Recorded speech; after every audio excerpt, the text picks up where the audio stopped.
Doing this at the night of the 29th of March 2020, which is the fourth day of the lockdown here in New Zealand. But this guy's Ben Shapiro. I'm just going to rewind this to the beginning and just let you start his show if you... New York prepares for a coronavirus tsunami as other major cities build their seawalls. New information suggests coronavirus may be far less deadly than originally suspected, and President Trump mulls over how to reopen the economy. I'm Ben Shapiro. This is The Ben Shapiro Show.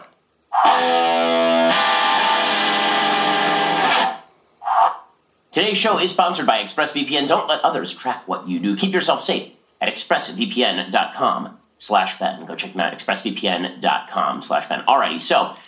we bring you all of the updates. The biggest update, of course, is that the U.S. now leads the world in confirmed coronavirus cases, and members of the media are going nuts over this. The United States, we're number one. That was trending on Twitter yesterday. Wow, we're number one. People suggesting that this shows that America really is a third world country. Julia Jaffe, the execrable columnist for GQ, she actually tweeted out, "Who's the bleep hole country now?"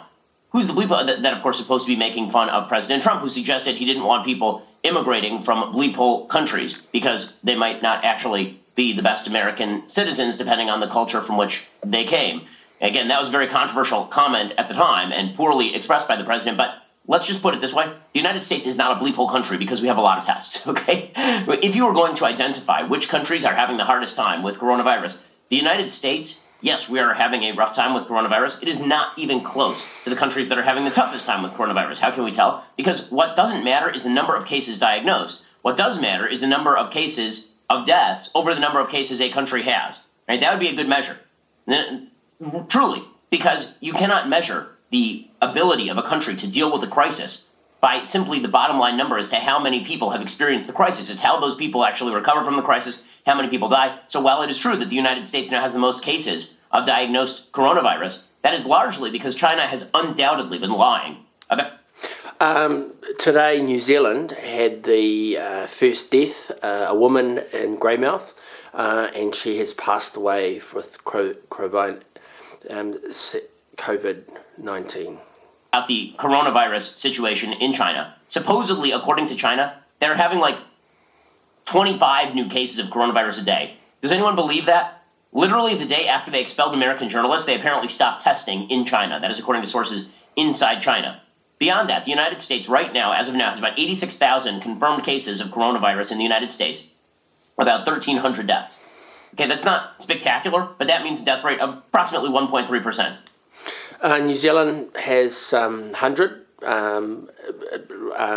getting on to 500 cases. Italy has 81,000 cases of coronavirus and 8,200 deaths. Okay, so 8 times as many deaths as the United States, about 7 times, 8 times about as many deaths as the United States, and fewer diagnosed cases. Spain has 64,000 diagnosed cases and nearly 5,000 deaths. So the notion that the United States is a bleep hole country because of the number of coronavirus diagnoses is ridiculous. I mean, France has more deaths right now, and they only have 30,000 diagnosed cases. So we have, say, 5 million in New Zealand with 1 death. So 60 million people in Italy to have 10,000 deaths. So that's so the size of the country would be 10. So it's... By the way, nationalized healthcare systems in most of these places. So the kind of triumphalism, a very weird triumphalism you're seeing from the media. Well, now that the United States has the most coronavirus cases, that demonstrates that the United States is the worst country. Or alternatively, it demonstrates that you don't understand math. So maybe we have the worst math programs in the country because you idiots don't understand what a numerator and a denominator are in terms of determining rates.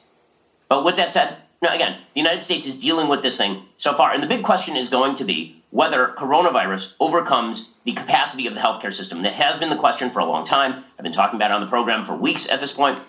So in New Zealand, if we had 10 deaths, that would be size-wise to Italy. So for them to have 10,000 deaths, that's 1,000 times what they currently have. So imagine in New Zealand we had 1,000 dead instead of 1. When we talk about flattening the curve, the point of flattening the curve is not that everyone will not eventually get coronavirus. In all likelihood, everyone will eventually get coronavirus. The question is whether that swamps our capacity to deal with it. And right... So what I mean by 1,000 would be on par to what Italy has. 1,000 deaths in New Zealand would be the same as what we're seeing in Italy, just from a comparison of 5 million to 60 million New Zealand population to the Italian. Now, it is unclear exactly how much we are going to be swamped, because we're seeing reports that suggest we're going to be swamped. The media obviously are trying to kind of get ahead of those reports. We saw Casey Hunt over at NBC News tweet out earlier today that hospitals were already making decisions about who would get a ventilator and who would not, except for the fact that hospitals are not actually doing that at this point, right? And so the notion that we are like being overwhelmed right now, right this second, we don't know that yet. Right? There have been these forecasts that we were going to get overwhelmed by earlier this week. I remember Andrew Cuomo suggested that by Tuesday, New York City's hospitals, ICU beds, their ventilators were going to be overwhelmed. And then the suggestion was that by today, by Friday, that the New York system was going to be overwhelmed. And we'll see whether it is indeed overwhelmed, although the reality is that most of the New York public officials are saying right now that they are not overwhelmed. Right? That is as things stand at current. But the United States does lead the world in confirmed coronavirus cases because we are ramping up testing, which is a good thing. We should be ramping up testing. You want to get back to work? You want to know how bad this thing is? We need more testing. And we need tests of blood serum. We need to know whether people have developed the antibodies. Because one of the things that we're trying to figure out right now is just how deadly this thing is. What exactly are the death rates? And that is something that we'll have. And by the way, I strongly suspect that not tens of thousands, not hundreds of thousands, but millions of Americans actually have had coronavirus. That is my deep suspicion. Not just my suspicion, by the way. The suspicion of virtually everybody who has taken a look at these numbers. Now, yesterday we had on a doctor from Stanford University suggesting that he thinks that if you take the number of people, broadly speaking, across the United States who have had coronavirus or do have coronavirus and don't know about it and experience no symptoms or mild symptoms and then moved on with their life, if you take that number and you take the number of deaths over the actual number of people who have had or do have coronavirus, you're looking at a death rate that actually does look much more akin to the flu. Now, that does not mean you're not going to see more. So the flu is about 0.1% has a death rate. The influenza H1N1. Absolute death in the United States, because if 300 million people get it and it has the same death rate as the flu, you are still going to end up with like 5 times as many people dying from that as from the flu, because every season in the United States you get about 50, 60 million people with the flu. If instead you had 300 million people with the flu, more people on an absolute level will die. This is how percentages work. But the reason I suspect this is because you're seeing a lot of prominent people come down with this thing. Right? Boris Johnson, the Prime Minister of Great Britain, announced today that he has mild symptoms of coronavirus, and he tested positive for coronavirus. So the question becomes, why is it that all of these prominent people are getting coronavirus? Right? You got the NBA, where a bunch of people have coronavirus. You're seeing celebrities like Tom Hanks and Rita Wilson have coronavirus. You're seeing fairly famous people come down with coronavirus. So the question is this a thing that like only famous people are getting? Or alternatively, is it that in a time of a shortage of testing, is it possible the only people who are getting tested are the celebrities, right? Which is probably the... Yeah, and that's the other thing. People that are presenting to hospital that are sick and dying are getting tested, and they are showing that they have coronavirus. Accurate assessment of the situation. Right? The NBA was getting early tests because all those people are rich and famous and celebrities, and they have hookups with doctors, and they can get a connect. So it's not that only NBA players are getting it, or that only Prime Minister Boris Johnson is getting it. It's that you may have had it, or you might have had it, but you didn't get a test, because you're not famous, and because the tests are hard to come by.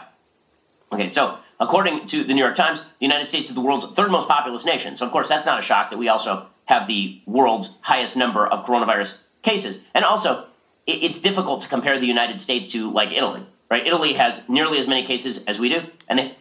Yeah, so one of the things happened is New York City, which is United Nations is there, large Italian population, and so a lot of business from China had come in. So the Italians and the Chinese who had the coronavirus went to New York City. It was passed on in their tightly packed, densely packed, and then when they went out for their different holidays and stuff, it spread out through the United States. So that's the transmission vector there. Okay, Rod Young out. Thank you.